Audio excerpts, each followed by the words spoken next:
Welcome to our Alumni Talks webinar that will give you first-hand information on Syracuse University Whitman School of Management MBA experience. My name is Mila, and I am the moderator of this webinar on behalf of UNIMI. Please welcome our panelists, Chris, Executive Director, Graduate Admissions and Student Recruitment, and Dede, an alumna and a Senior Content Manager at Ellevest. They will be telling us about the educational journey and how acquiring a degree from the Whitman School of Management can enhance your career. You will be able to send questions throughout the entire webinar by typing them in the chat box, and our panelists will take the time to give you an answer during the Q&A session in the second half of this event. Okay, so let's check the sound and if everyone can hear me. Okay, I think we are ready to go. So MBA program, which Deede's an alum of. So what I'm going to do here is I want to give you a quick overview kind of the school of management here at Syracuse University, and then I'm going to kind of hand it off to Deede so she can tell you more about her recent experience in the program. Again, my name is Chris Wszalek. I'm the Executive Director for Graduate Admissions and Recruitment.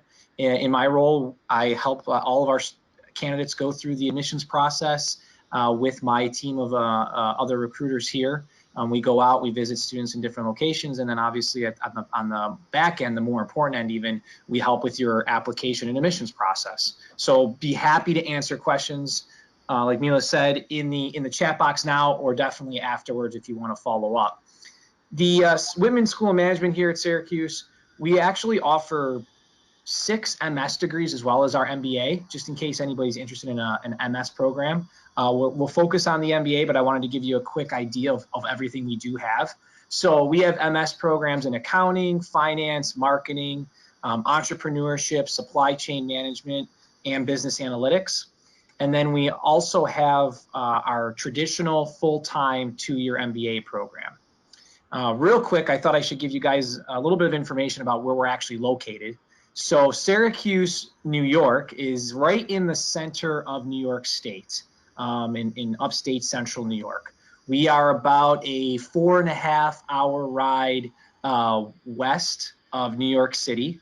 So we do have a lot of connections to New York City. We have a center in Manhattan where we do different events. We have a lot of active alumni that live in the greater New York City area, like Dede. And so we're really well connected to that major city, but we are more of a mid-sized city, like I said, about 4.5 hours west of New York City in central New York State. Syracuse University has a really long history. We're actually having 2 really important celebrations this year. The university as a whole is celebrating 150 years in existence, and the Whitman School of Management is celebrating 100 years. So it's kind of a really exciting time to be a part of the university and to have the possibility and potential to come here and look at what's changed over 100 years, which is obviously a significant time frame. So again, looking at what we offer as a school of management, focusing on the MBA program as what you guys are interested in hearing about, I think, most today. It's a 2-year traditional full-time program. You come to Syracuse University and do 54 credits over those 2 years. The way that the curriculum is structured, when you're looking at MBA programs, and I'm sure you're going to look at different options, if you're going to be an accredited school by AACSB, which is the most known accreditation, everyone's going to have a very similar path in regards to their curriculum of core courses. The ways that programs will differentiate themselves, just like we have at Syracuse here, is the electives and what you can do to differentiate your experience. And really what we've been able to do with our MBA very recently is focus more on giving students the options to customize as much as possible. So our curriculum is set up with 18 credits of electives, which is quite a bit for an MBA program, which is great to give you the ability to take other classes of things that interest you. And with those electives, you have the choice of either taking, like I said, courses that are completely just of interest, or you can focus them on different subject areas and do a specialization. And the specialization really is transcribable, so it would show up on your transcript when you graduate, and you actually sort of like a minor, if you want to think of it that way, but you would get that specialization at graduation. So we offer specializations in all of the MS areas that I mentioned earlier. So you could do a specialization in accounting or business analytics or finance. The thing that I think is more unique than just having those available is because each specialization only takes 9 credits. And again, you have those 18 credits of electives. You could potentially do up to 2 if you really wanted to. I think in the last couple of years, the advising team here has told me that since we started our business analytics program and the way data has been driving business decisions and continues to do that, and I think we will see that will continue here in the future, that's been a very popular specialization within the MBA, as well as pairing that with either marketing or finance. But really, like I said, all of those are your options available. The other thing that I think is pretty unique about our program right now is that it's very small. So it's a big name school with a great reputation and a huge network. But in this specific program, it's typically only about 25 to 30 students at most. And all of our plans to continue to enroll students and grow the right type of candidates to join our program, it's not to really grow much beyond that. We want to keep that small, tight-knit cohort opportunity for students. So with that being said, you have your first network as soon as you walk in the door, all your colleagues. You have the ability to tap into all the faculty that are at the Whitman School of Management, your staff members like myself, your advisors. Everybody's here to help. We have a career center that is specific to our School of Management. In our career center now, we have a dedicated school counselor, or I should say career counselor, that only works with our graduate students on looking for internships and potential permanent job placement. So that has been a huge improvement, I would say, in the overall process for even our grad students, and that only happened a year ago, so that's even still new since Dede graduated, that we have Christine Waby on staff. So we are continuously trying to improve the way that we do things. We know there's a lot of challenges in the process for students, especially for international students trying to find jobs in our country right now. So that focus of having somebody dedicated to work with graduate students only was very important to the strategic plan of the school. The last thing that I would touch on before I want to make sure I give time for Dede to give her story, and then of course we're going to answer your questions as we get to the back end of the conversation today, is that we have been focused on advancing the experiential learning components of the MBA program. So that's always been a stronghold from my knowledge of Syracuse's MBA here at Whitman, but there seems to be, again, in the strategic plan, which was great by the deans and the associate deans and the faculty support, more emphasis on giving students more experiential learning opportunities. And it goes beyond just the traditional, I'm in a class doing a case study and maybe I'm going to do a consulting project. It's really getting you outside of Syracuse, outside the classroom further. As I mentioned earlier, there's the Fisher Center that we have in Manhattan, which is a Syracuse University property that we can do kind of executive seminar style classes in, or events. So we've been doing a lot of things in New York. We're actually doing 2 classes in New York City in January. So our students can go to New York. They're short classes. They're only for about a week during the winter break. And as an MBA student, you have the ability to take part in one of those.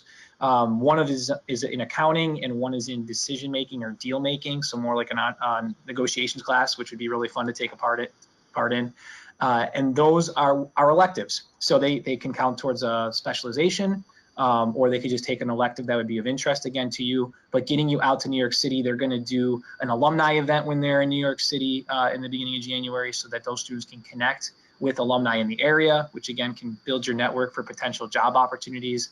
And I believe they'll be bringing in some corporate partners that we have in the city as well. That's one example. There's many more. The other side of it is not just looking domestically. We've been advancing our opportunities for students to study abroad.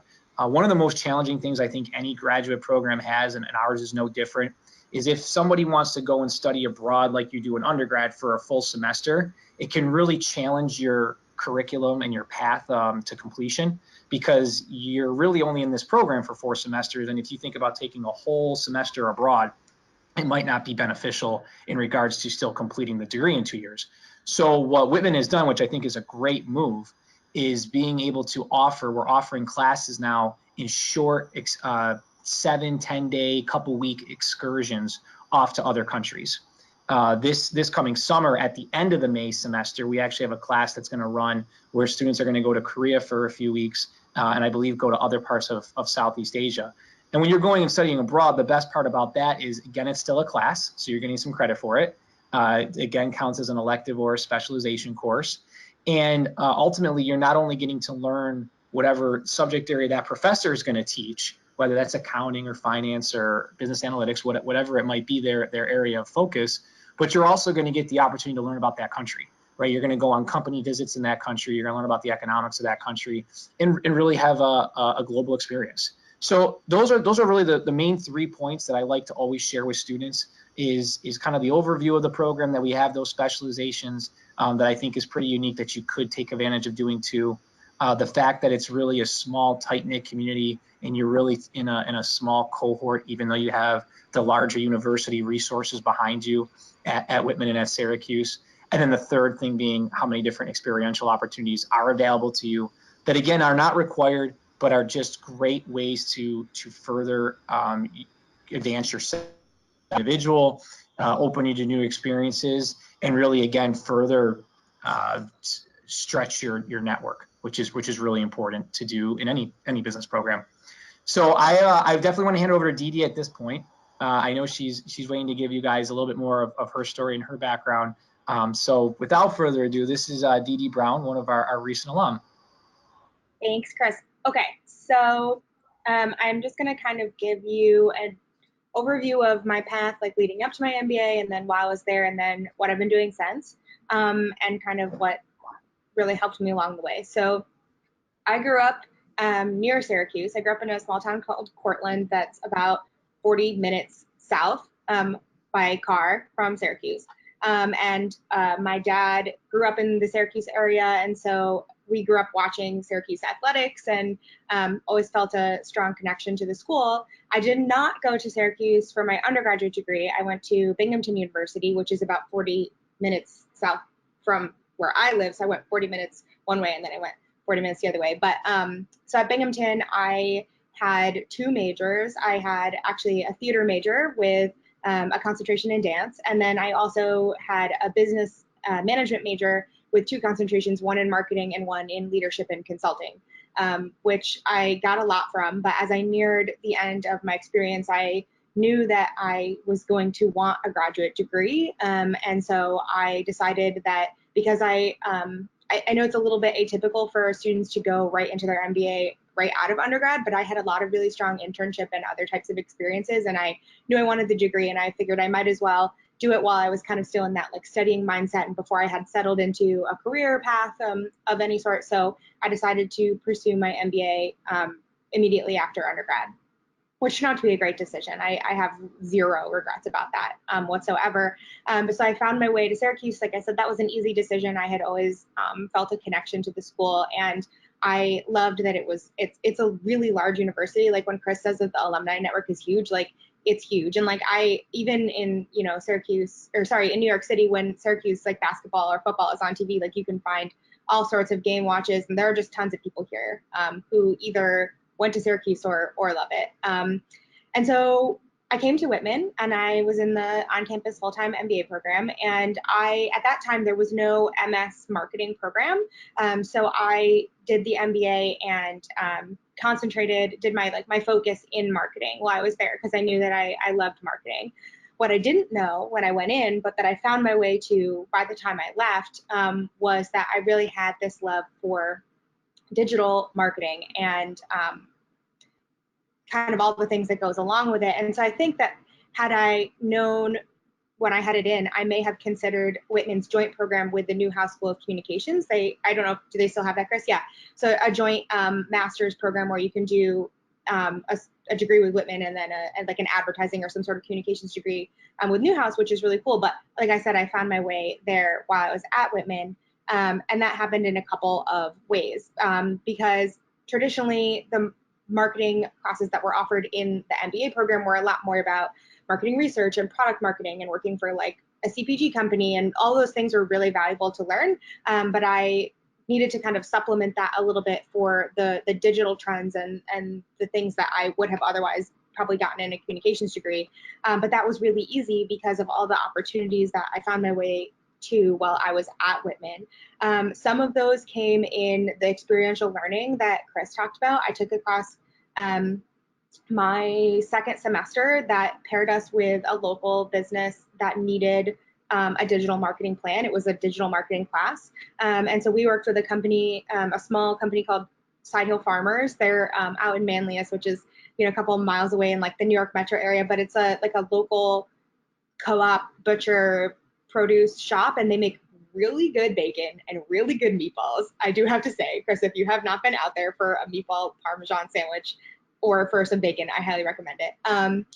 But we had the opportunity to create an entire marketing business plan for them, and it ended in like we put together like a physical book, like a 75-page book of recommendations, which I learned a ton from. I also had an internship the summer between my 2 years at Whitman in the Syracuse area. I worked at a company called EarQ. They are a buying group for hearing aids and provide business support to audiologists who went into business to help people hear and not necessarily to run a business. So kind of EarQ stepped in to help them with like the management side of that. And so my title was, sorry, I have to think, this is really long, Communications Research and Content Creation Intern. And so essentially my job was to help with search engine optimization and create blog posts for them, which I also learned a lot doing. And then I also really got involved while I was on campus. I had 2 like primary student group involvements that I was involved with. One of them I believe is no longer active. It was called the Whitman Consulting Club, and that was another one that paired students with like local entrepreneurs who were looking for help. And so there was like a supply chain team, and there was a finance team, and then I was on the marketing team, and they would kind of help match us up. And so by doing that, I helped some really small business owners in the Syracuse area get online for the first time, whether it was getting them set up with a Facebook page or even their first website. I remember I had one older gentleman who runs an auto parts shop, and their website, I was like, how did you build this website, their original one? Because it was like, it just looked like almost like word art had like vomited on the page. And he said, my son went to Walmart and bought a kit.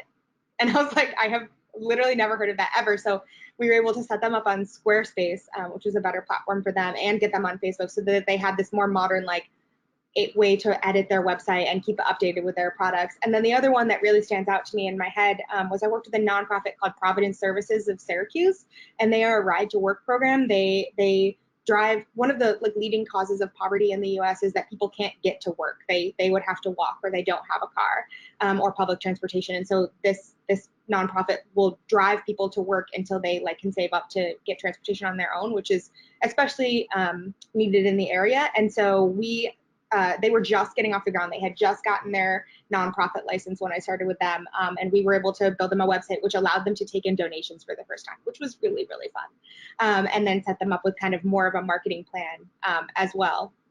And then the other student group that I was in was, which is still around, was Whitman Women in Business. And I was their communications chair, as you might guess, and put them on WordPress with a website and a blog and an ability to send minutes out via the web and things like that. So through those experiences that I had tangentially to my MBA, I found this love for digital and social and content. And that is what has guided me through my career post Whitman. And so transitioning kind of into the second half of what I wanted to tell you about, which is my journey since, my first job after Whitman was with a company called Pure Insurance. They're a high net worth property and casualty insurance company. So they help insure high net worth individuals' homes and automobiles and collections and things like that. And I was, my title was communications associate, I think. And I say I think because I did a lot of like more specific things than that, and it was kind of a catch-all term, but I helped with the email communications, social media, and a little bit of content creation as well. And that was a great learning experience. But after a couple of years, I really just knew that it was time for me to move to something new. And that was where my my next step was where I am now and where I have really thrived and where like I was really grateful to have my Whitman MBA. So currently I work at a company called Ellevest. It is an investing platform and investment advisor financial services company built by women for women. We have a mission of closing the gender money gaps and getting more money into the hands of more women, which is just like something that I feel very passionately about and am able to go to work and be excited about every day. And I had followed the company for a while. It's a startup. We're in New York City. And I had kind of followed their journey, and I just knew that I wanted to get on the train that they were conducting. Like I was like, let me help you do this. I know that I can. And so I was able to connect with a former undergraduate classmate of mine who was our office manager, who introduced me to their head of people operations. So plug for the importance of networking there, because that's absolutely how I got my foot in the door at what is now my dream job. And the day that I got coffee with their head of people operations was the day that they posted the role that I was eventually hired for. And my title was financial writer. And they needed somebody who could come in and who could write content about personal finance topics. And so it was, how does compound interest work? And should I choose a Roth or a traditional IRA? Or what is diversification? And like all of these things, I mean, I didn't do that kind of stuff while I was working in insurance. And I definitely didn't do that stuff while I was building websites for small businesses. But I mean, they were looking for like a writer, like someone who had written before and had written about financial topics who would come in and do this work efficiently. And I said, I'm not that. I'm a content marketer with really strong writing skills, and I can do this job. And I knew that I could because I had the education of my MBA, where I had learned so broadly about all of these topics that they were asking me to bring together into one space. And even if I had focused on marketing, I might not have ever had that. And so I said, I am a content marketer with strong writing skills with an MBA, and I can do this job. And I was almost like, give me a test, let me prove it to you, but I didn't need to. They were like, we believe you. And they brought me on and expanded the scope of my role a little bit. So I also manage search engine optimization and report on that. So more like our data analytics team is always like, wow, you like really know your way around an Excel spreadsheet. I'm like, yeah, I went to business school. So they definitely like don't let you leave business school without teaching you like all of the intricacies of Microsoft Excel. But I recently was promoted to senior content manager, which was really exciting. I was able to like jump an entire pay band. So I like went from financial writer, I jumped over manager to senior content manager because they were so pleased with all that I was able to bring to the table. And so that was a really great feeling. And I go to work every day, and don't get me wrong, like I work really hard. It's a startup, like we move really fast. But I mean, there are people who write in and say like, you changed my life. Like I used to be afraid about money, and now I read this content and like I can do this, and look, I did. And that's like just a feeling that I don't know that I would have been able to arrive at or get this dream job of mine if I didn't have the experience that I built for myself at Whitman. And I'm not just saying that, like I literally could not have gotten my job if I didn't have my MBA. So that's what I got, I think. Did I miss anything you wanted me to touch on, Chris? No, that was great, Dede. Okay. Cool. So I think that if you want to, we could open up if people have questions for you or if people have questions for me. No, nothing's off limits. Okay, so we're going to start with the questions that we have. I'm going to try to distribute them, but of course, feel free to give your thoughts both on each topic. So the first one, I would guess it's for Dede, and it's, did you apply to other schools or just Syracuse? That's a good question. I also applied to Penn State's MBA program, which is strong, but they were a little bit more nervous about taking students right out of undergrad. And so I think that it just wasn't a very good match. They also didn't understand why I wanted to do the MBA and not more narrowly focus on marketing. And so I think that my what I wanted to get out of my education was a little bit better aligned with Syracuse. But I did also look at other, I am now married to the person that I was dating at the time. And so was looking locally in like the Northeast area of the US. And thank you.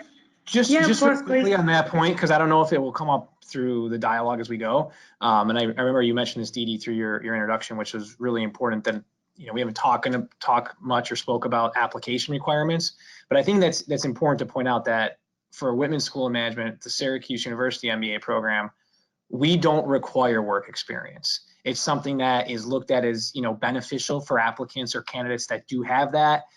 It can make you stand out, but the type of experiences that Dede brought to her candidacy as an MBA with internships like you had mentioned from undergrad and other leadership experience that came through undergraduate things you were participating in, right?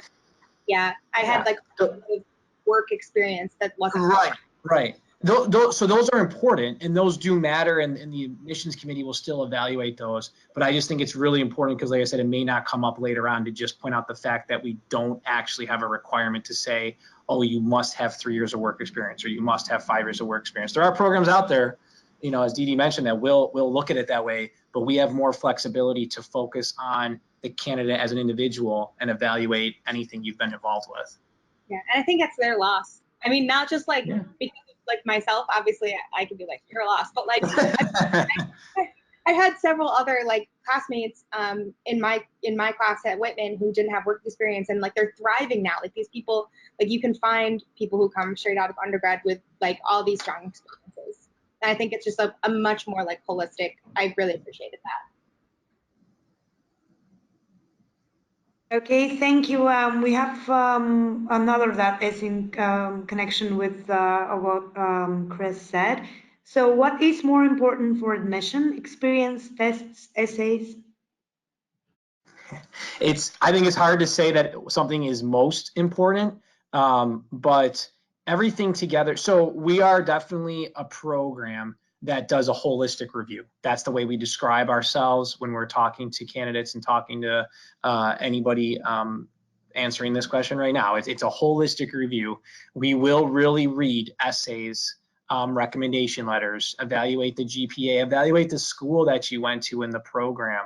Evaluate those test scores for sure. They are going to be crucial. So, at the end of the day, we all are going to find, and you'll see at different schools, you're going to have minimum requirements to kind of hit those benchmarks. So basically, in general, we're looking for at least a 600 on the GMAT. We're looking for typically at least a 3.0 GPA, typically. So of course, there's still a holistic review that if someone happens to fall below those, we will evaluate every component. But it's hard to say any one component is more important than the other. They all really are important to tell your story, to learn about who you are, and if this is going to be the right fit for you. Because ultimately, that's the most important thing. I think when Dede was just talking about her experience of looking at Syracuse and Penn State, it wasn't ultimately, at least, what Dede just said, it wasn't ultimately like this program admitted me versus that one didn't, or this program did this and that one didn't. It was what was the right fit for different aspects of what Dede was looking for in her life moving forward and with her MBA experience, and this happened to be the right fit for her. So that's exactly what we're looking for. We're looking for individuals that will be that show the potential to be great leaders, that we feel can come into this program and benefit from it to help enhance all of their business skills, including leadership, and then become a fantastic alumni like Dede. Okay, thank you. Another question this time, I think it's for Dede. Did you have to quit your job for the time of the MBA degree? Well, so since I went straight out of undergrad, I wasn't working full time, so I didn't. I would consider myself lucky to not have had to make a tough decision like that, because that's not an easy decision, especially when you're looking at. I mean, to an extent, it was a little bit, because I was like, well, I can either like get a job and make a salary and like share rent with my fiance, or I can like go back to school and not really make any money and like rely on his salary. And so that was a conversation that we had to have, and it ultimately made sense for us. Actually, when I finished and graduated and we moved down here, my husband went to law school, so we kind of like had the opportunity to switch off like who was leading at any one time. But I mean, we were able to come to a spot where we were like, okay, we can do this. And So I made the decision to stay in school for 2 more years. But I don't think that it would definitely not be possible to do the full-time MBA program and work full-time. It may be possible to work part-time. I did like probably 10-ish hours of part-time work myself, just to have a little bit of extra income. But it's a full-time program for a reason. Like, you're in classes during the day, you've got homework and a lot of like group work to do at night. A lot of the focus of the MBA is on group work, so you have to like find times to meet with your team, usually in like the evenings or at lunches. So I think that it's a tough decision to make. I don't envy you the decision ahead of you, but in order to do Whitman's full-time program, I don't think it would be possible to have significant income. Hope that answers the question. Okay. Thank you. And another one, how do you, I guess this is for Chris, how do you help students get a job after they graduate? Yeah, sure. So that's a great question, and definitely something I was trying to point out a little bit in my conversation earlier. So there's a lot of different resources available in Whitman and really across the campus. So as we've been talking about the large Syracuse network, that is really important, and then actually working with the Career Center, because they are going to be such an excellent resource for every student, from everything from helping you develop cover letters if you're not as great of a writer as Dede is, so maybe it doesn't come as naturally, they can help you with that. Writing your resume, even getting it out there to different job boards and connections. So like a lot of schools, we do the same thing, but we do it right within our School of Management. We have our own job board postings that are companies, alum, sponsors, whoever they might be, that connect constantly with our school's Career Center to post opportunities for our students to apply to. So you have to be an active contributor, though, in your process. It does take effort, and you have to be really actively involved. But if you put yourself in the situation where you're meeting with Christine Waby in our Career Center, like I said, she's the dedicated graduate career counselor. If you're meeting with her, if you go to the career fair every fall, which has typically about 100 companies in person here on campus just to meet with business students, if you do these activities, take advantage of networking events that are happening, that will open up doors for you for potential internships and potential jobs. I know you mentioned, Dede, that you had gotten an internship in between, and you talked a little bit about what it was. How did you find yours? Do you remember?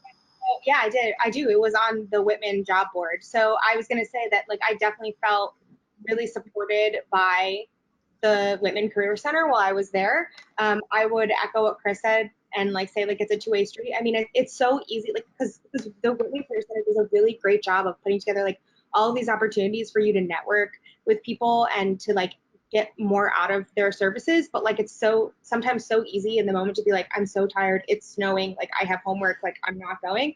But the people who like make it a two-way street and they're like, I'm just as committed to my success as the Career Center is in my success, like those people really found like good matches. And so I found my internship between my 2 years, like on the Whitman job board. Like I said, that was local in Syracuse, but they also had, jobs posted for in New York. And the other thing that I would mention is that, especially in my second year, I actually came down to New York City twice with the Whitman Career Center, that they had set up panels and like networking events, like specifically for MBA program participants to like come and like meet these people. In fact, I took a class my last semester called Marketing and the Internet with Professor Raj, and we took like a spring break trip to New York and like went to like CBS and like AT&T and like kind of like got to hear from people and like visit these offices, which was really cool. So I'll say that the Whitman Career Center, they're there for you. See, I couldn't even said it that well. That's good. Thank you. Moving on to the next question. Do you have any obligatory internship as part of the programs? Right, that's a great question. So the internship is not required. Highly, highly recommended. Especially if you for two cases, I think it's so crucial. One, if you don't have a lot of work experience, then it would be really, really important to try to get some internship to just boost your experience and expose you to, you know, potential company. Or the second one is if this is really going to be some type of career change for you. So if you've been working for 3 or 4 years maybe, and it's been in one type of industry, but you're doing the MBA because you're trying to make a pivot, getting an internship in the new industry, the new field, the new type of work that you're interested in will be really helpful in you trying to find that full-time job. And if for no other reason, a lot of times internships turn into full-time opportunities. So again, it's not required as you're asking, but really, really highly recommended. It's such a huge benefit to do an internship. Okay, thank you, Chris. Next one is for Dede, and it goes like, how did you prepare for the admission tests? Oh, the GMAT?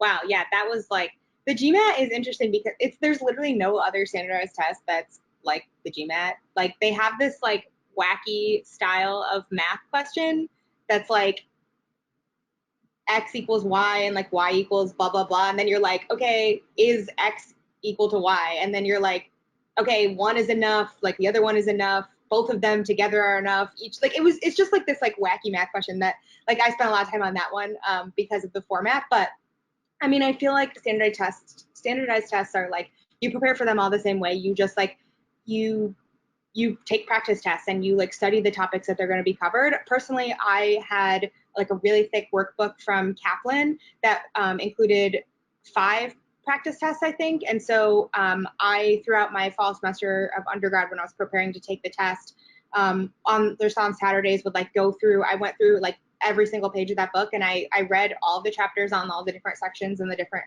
types of questions that'll be asked. And then I like spaced out my practice tests like throughout my, you know, couple months of studying for it. And found that to be really helpful. I felt prepared when I went in and I scored well on the exam. So I think there are like other workbooks and other like study programs that help, but I think that it's just about putting the work in, finding, you know, a study plan that works for you and powering through it and then kicking butt on the test. Yeah, that's good advice. And you know, the other thing I want to just throw out there real quick, like Dede said, it is about practice, practice, practice. And whether that's a prep book or other study guides, if anybody does need resources, we actually have a zip drive. So that means it's a lot of files of resources available that I can email to you. But you just have to follow up with me after the presentation today, after the conversation, and ask for those study guides. I'd be more than happy to email them to you. Okay, thank you. At the end of the presentation, we will have the chance to get Chris and Dede's contacts, so you can send them your interest to receive more information. So I'm going to go on with the questions because we have a few more. Again, to Dede, how did you fund your MBA? Well, I was fortunate to have a significant financial aid package. And I think that Chris can probably speak more to the financial aid opportunities that are available. So that was really important to me. And I think that they understand that that's important, which is always nice to feel back from a school. And then, like I said, I had a little bit of part-time work that was able to kind of help me pay my bills. And I was with my now husband, and that also was helpful. But I'm going to turn it over to Chris kind of to speak more about that. Sure. So here in Whitman, especially for the MBA program, we do have a lot of opportunities for students to get funding and scholarship. So we've been really fortunate, again, with the long history of this program and the long history of the school.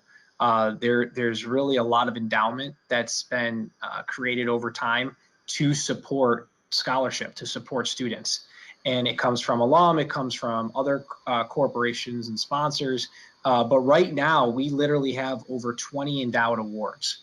So those endowed awards go straight back to students like Dede said, like she may have been awarded, and can really make the program very affordable in a sense. So our average scholarship I can share with you is typically about $25,000, but it does go all the way up to full tuition scholarships.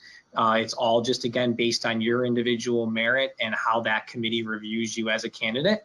And they will look at a lot of the same criteria that the admissions committee is to make an admit decision, but obviously they're looking at, your quality of a candidacy for the scholarship purposes. In the last couple of years, again, with the small nature of the program only being somewhere between 25 and 30 students, we've seen about somewhere between a third to 40% of the students getting full rides. So it's really based on great candidates coming in that are really looked at as being strong candidates to receive those. And then also, again, the amazing donations and endowments that we have to support the funding. Thank you. Moving on to the next question then. It's again to Chris. What are the most popular student clubs to join while at Syracuse? Sure, I think Dede, you can help with this one as well. Yeah, Dede spoke a little bit about her experience with different clubs earlier, which was great, I think, to hear. Again, there's a Whitman school.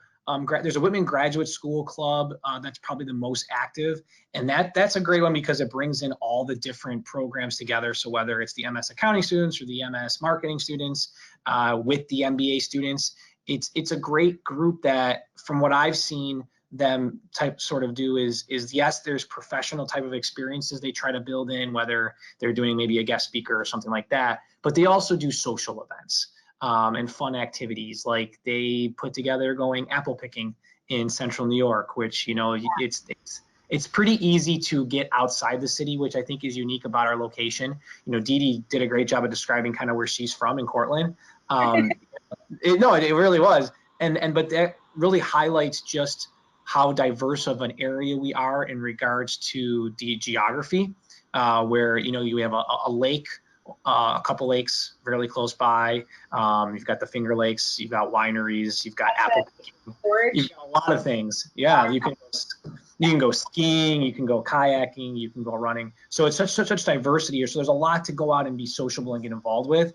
And going back to that club point is that club does those type of things. They did a Halloween party, so they do these activities to try to bring the students together, because again, that's your network. Those are your colleagues. There's so much teamwork and collaboration, as Dede said, especially in the MBA, but across the master's programs, that these are the folks that you are, in class with every day, and getting to know them on a personal level can just enhance, I think, the overall experience for everybody. So that's probably the most popular, most active club, because they do such a wide variety of things. But I think there's other great opportunities to take advantage of things, like we have a Toastmasters club, and who can't use more practice and experience and getting stronger speaking skills. That's part of an MBA program anyway, when you're giving presentations, is to get better at those speaking engagements. But that's exactly what Toastmasters does. So there's just a couple of examples, I think, of some of the clubs that are pretty active. Yeah, I would echo what you also said about like having the opportunities in the area, because I know that one of the ones I spoke about, the consulting club, is not active anymore, but like I think that, a lot of the student groups connect students to like small business owners or experiences off campus.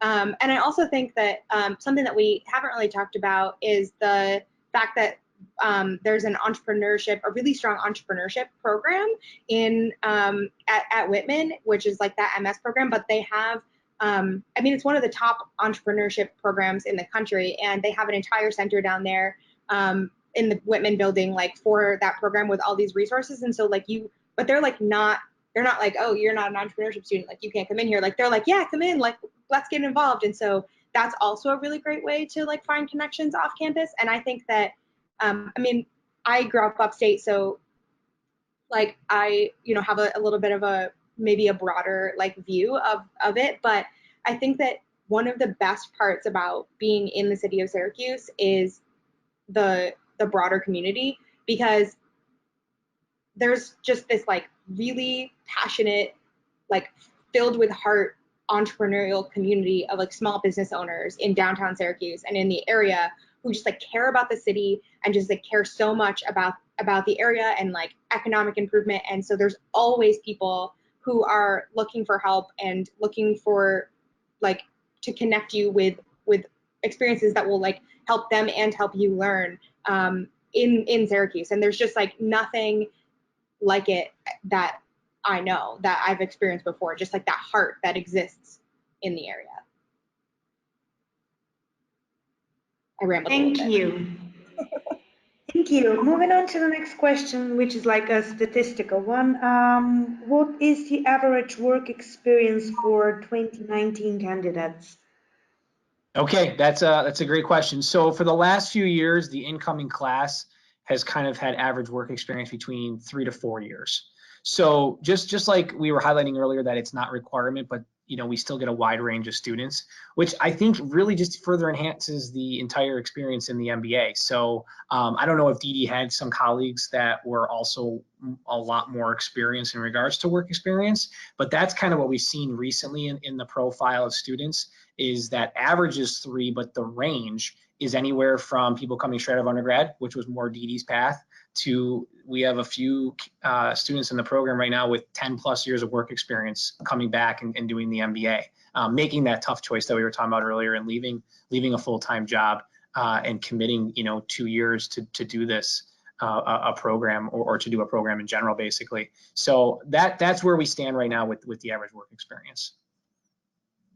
I think that's really cool too. I think I learned a lot from people who had not only like more work experience, but also different types of work experience. I mean, I had a lot of colleagues who were doing like a pivot, like you had mentioned. So they like had worked in engineering, for example, and then they wanted to move over onto like the business side of like whatever industry they had been in, or they, had been doing marketing and they wanted to go to finance, or vice versa. And so having like that like melting pot of different experiences was really helpful in a lot of my classes and group projects. Thank you. I'm going to go with the next one, which is what to expect during the admissions interview. That is a great question. So again, a little bit different than other admissions processes. We don't require an admissions interview in our process. What we have right now is we have an online video recording process. So as you go through our online application, it cues you to record yourself and answer a couple of questions. Now that is still not a requirement for the MBA process. It's a requirement for our MS degrees. And really what we've wanted to do is try to make the experience as personable as possible. So we're trying to just reach out to students, my staff and I, to connect with you on an individual basis and get to know you better, not only through reading your application, but just reaching out to you. So we offer kind of informal interviews for sure on Skype or on the phone. That's usually a great way to connect, or WhatsApp or whatever platform is easiest for the candidate. And again, just not required though. Okay, thanks. We have time for maybe 2 more questions, so I'm going to go along. How long after graduation do MBA graduates get employed? Well, that definitely does vary for sure. Our average the last couple of years that we've been able to report out through our help with our career services is we're in the range of 75 to 80% of our students being employed within the first 3 months of graduation, which is sort of the reporting industry standard, is to do those 3 months window. And so that is probably middle of the road, to be completely honest with you. And I think that has been one of the focuses of Whitman, to try to raise that as much as we can. And that's why somebody like Christine was hired. So, as recently as just, 10 months ago, Christine's position didn't exist. And now having her there, we're again trying to have more of an emphasis on not only helping students, because that's always been part of the plan. And as Dede had said, she had that kind of experience of working with the Career Center. So they were still there. They were a great resource, but even being a more proactive resource. So we do a summer onboarding that Christine does that starts in July, or I think it's June or July. before you're even to start your first semester. So she's working with students online to have them submit their resumes and already starting to get some career counseling from her before you ever step on campus. So those are some of the initiatives we're trying. We've also been working with an outside consulting group to come in and work specifically with our international students, which of course is a huge part of our population. And it's just the reality of being challenging for international students to get sponsored for work in the country. So we have a consulting group that's coming in and helping show them the way to find the companies that will sponsor, or the companies that are willing to hire you on the OPT once you graduate. So that's just an area of expertise that we felt we really needed, and we're going to keep working with that group to work with our international students specifically.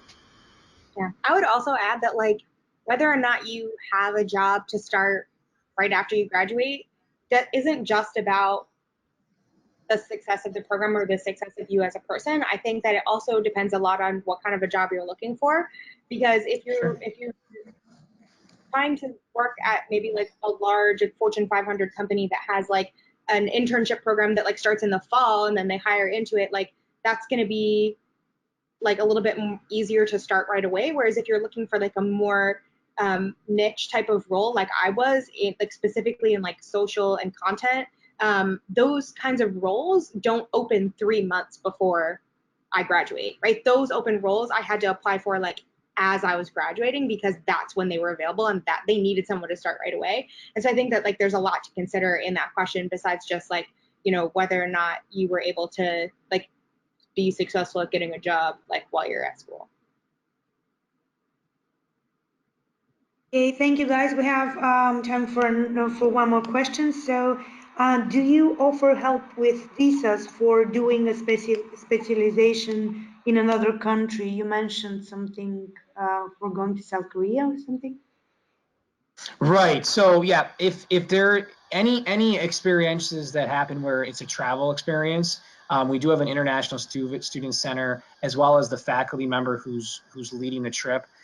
We have support staff here. We'll help with that process. So yes, if it's a country that, you know, we're going to South Korea, or we're going to Panama, or we're going to, you know, any other countries that we can, you know, have these great excursions to, and trips and classes basically go.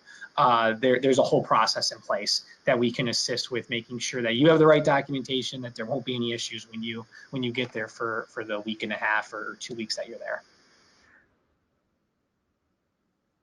Thank you. So maybe another one, and that's to Dede. How many of your ex-classmates are you still friends with? That's a great question. What a great one to end with. So it's funny because I live in Jersey City, which is right across the Hudson from the city. I can see Manhattan out my window over there. And there's like a nice little tight-knit group of Whitman alum who like all live in Jersey City, of my former classmates. And so we actually have we still have a WhatsApp group called, I think we called it Whitman in NYC. Like that's like, it's just like our friends from grad school who live in the New York City area, and we'll like go to alumni events, or we'll like get together, you know, informally or whatnot. And then I also have some close friends that are like elsewhere. One of my friends, I was ended up being in her wedding, and she lives in Tampa. And then one of my other good friends that I still talk to multiple times a week, through social media and texting and whatnot, she still lives in Syracuse. Actually, she works in Oswego, which is a smaller town, a little bit of a drive outside of Syracuse, but they live in, I want to say, Camillus, which is like a metro area, and near a Syracuse metro area city as well. So like some people end up staying in Syracuse. Like I said, it's a great place to live. And so I've made a lot of friends and had a lot of good connections that came out of it, and I am so glad for those. Okay, that was a great answer to wrap up with. Thank you. So thank you for joining us, and thank you to our wonderful panelists for the informative presentation and for taking the time to answer your questions. To those whose questions were not answered, we will send you the answer by email soon. You will also receive a link with the recording of the whole webinar so you can rewatch it. On behalf of the UNIMI team, we wish you luck in your academic journey and we hope to meet you again soon. Bye, Chris and Dede, and thank you everyone for attending. Good luck. Thank you, everybody. Take care.